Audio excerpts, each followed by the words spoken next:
Ayan nga mga kabag, so magandang umaga naman sa inyo. Ngayon may biyahe na naman kami ni Boss Chicks. Yan si Boss Chicks. May biyahe kami ngayon, punta kami na Ceres 2. Kung ako nagkakamali sa Kanlubang yan, tinignan ko sa Google Map. Ayan yung i-deliver naming computer set. Nung nakaraan sa vlog ko, sa kami bumiyahe ni Boss Chicks sa Los Baños, sa may Barangay Pasiano Rizal, sa may Los Baños Bay. Yan.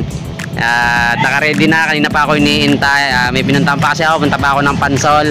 Ngayon, let's G na kami. Update ko na lang kayo pag andun na kami sa location kasi hanapin pa namin. Then, pre-installation ulit ito.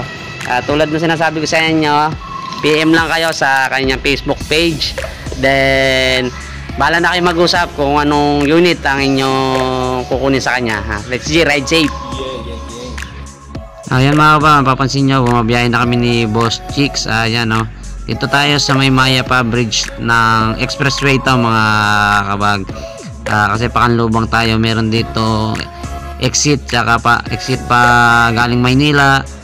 At pwede rin tayong pumasok dyan papunta ng Maynila mga kabag. Kung mga tiga rito kayo sa Kanlubang, yan yung expressway. At may biyahe din papuntang Batangas dito mga kabag. Dire-diretso lang tayo papunta sa Ceres 3 at doon tayo magde-deliver ng computer set. Yan, ride safe. Mga kabag, nandito na kami sa location sa may Ceres Homes. Ayan no, Ceres Homes.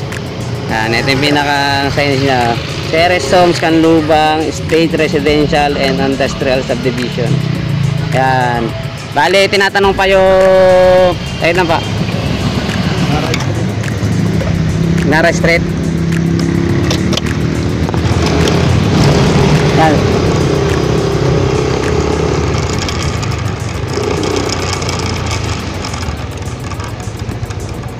Tinatanong pa po yung pag-ano ang dideliveran. Bawal tumigil doon.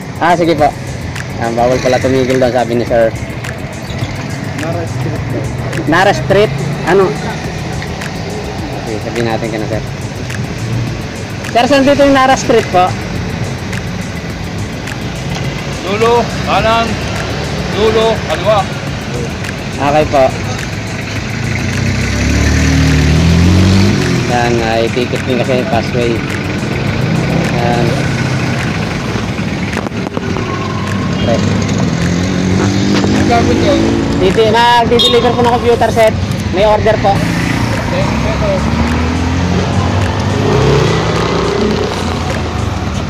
Nandito na tayo sa loob ng Ceres Subdivision. Dito sa Kanlubang to mga kabag. Yan. Nara Street. Dito kami sa may Royal Hygiene. Yan o. Royal Hygiene Safety Corporation. Ano pala to? Parang company sa loob ng subdivision. Office nila siguro to. Pangalawa, narinig ko kanina. Parang second time nang umorder kay Boss Chicks. No, empleyado nila dito. Para sigurado daw na sure na quality, kalidad, yun nga, quality na, kalidad pa na yung computer ay maayos mga kabag. Iba talaga pag maayos kang kausap, maayos kang ang serbisyo, ang customer ay paulit-ulit mga kabag. Yan nga. At yun, iwasan nating manloko ng kapwa kasi lalo na pag hanap buhay natin, yun ang ginagawa nating hanap buhay. Huwag na natin lokohin yung ating mga umu-order sa atin. Ibigay natin yung nararapat na serbisyo mga kabag. Kasi magbabayad naman sila ng tama. Yan nga. Yan o, haba niyan. Dito kami sa Nara Street. At doon nga, mag-install na si Boss Chicks. At pre-installation naman yon. Diyan siya sa loob. Hintayin na lang natin yung pagbalik niya. Yan. Hey, what's up mga kabagayan? Kung napapansin nyo, si Boss Chicks lang yung nasa loob ng office at nandun lang tayo naghihintay sa labas.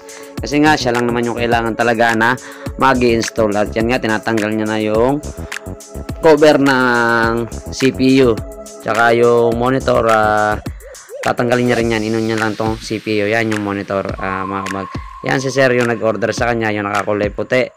At tinitingnan kung paano ang pagpe-prepare ni Boss Chicks ng pag-i-install ng computer set mga kabag. At samahan natin siya hanggang matapos ng video.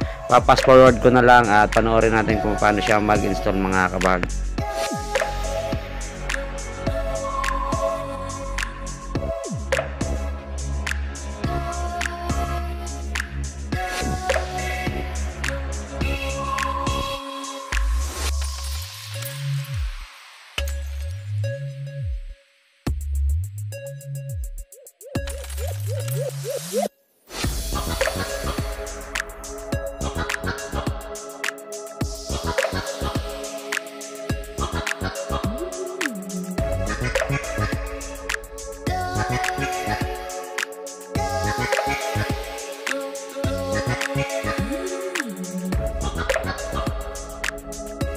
Yan nga mga kapag tapos na install ni Boss Chicks, binuhay niya na yung CPU. Nakita nyo, umilaw din yung keyboard. Tingnan natin kung anong sunod na mangyayari. Hintay-hintay lang tayo. Naglo-loading yon. Mayroon siyang logo na lumabas, Dell. Then yan, naglo-loading na siya mga kabagan. At kung gusto nyo nga pala umorder or kumuha ng mga computer set na quality at laptop, pantrabaho man, pampersonal na mga computer set, mga kabahag, o kaya paggamit sa pag-aaral, kontakan nyo lang sa Facebook page si Boss Chicks. At yung kanyang Facebook page ay PC Build, mga kabagyan. Trusted at mapagkakatiwalaan, madaling kausap, madaling kadil. Kung anong mang kailangan nyo ipahanap na specs o anong kailangan yung budget, hahanapan nyo niya kayo, mga kabagyan. Nag-open na sa application sa Windows at lalabas na si Boss Chicks at doon na natin siya hintayin, mga kabagyan. Kabag si Boss Chicks, yan si Boss Chicks. Tapos niya i-install dito sa Royal Hygiene at dito lang ako nag-iintay sa may bakanting lote din ngayon. Yan ang bakanting lote dito. Yan o, sa gilid. Yan. And then ngayon, uwi na kami. Ganun kabilis lang mga kabag, mga 10 to 15 minutes. At let's G, Boss Chicks. Good luck sa mga client at sa business mo. Sana na mas lumago pa at makatulong tong mga vlog na ginagawa ko para mas marami kang maging kliyente. Ay mga kabag, pauwi na kami. Kaya pansin nyo yung signboard ng Series Subdivision, nakalabas na kami. Ganun lang kabilis mag-install yan. Ganun lang kabilis mag-install si Boss Chicks na computer. Mga 10 to 15 minutes, baka hindi pa umabot ng 15 minutes eh. Bali, pauwi na kami. Hindi, may pupuntahan pa kami. Yan nga mga kabag, lagay ko na lang uli yung kanyang Facebook page dito. Contact lang kayo mga kabag. Itong client na to mga kabag, bali pangalawang client na ni Boss Chicks. Nag-contact ko ulit, office siya, office. Ngayon, narinig ko kanina bago kami umalis, parang bala kumuha ng unit then ng laptop mga kabag. Ganun kaganda pag isang nagbi-business ay mapapagkatiwalaan, maayos at trusted mga kabag. Bumabalik talaga ang customer. Kaya sa mga nagbi-business niya, wag natin lokohin yung mga client natin kasi doon tayo kumukuha ng ating pagkakakitaan sa mga kliyente natin. At yun lang mga kabag. At tulad ng lagi ko sinasabi, kung napadala kayo sa aking channel, wag mahiya i-like, share at subscribe at paki-comment na rin kung may i-comment kayo. Then share nyo nga po. At yun lang.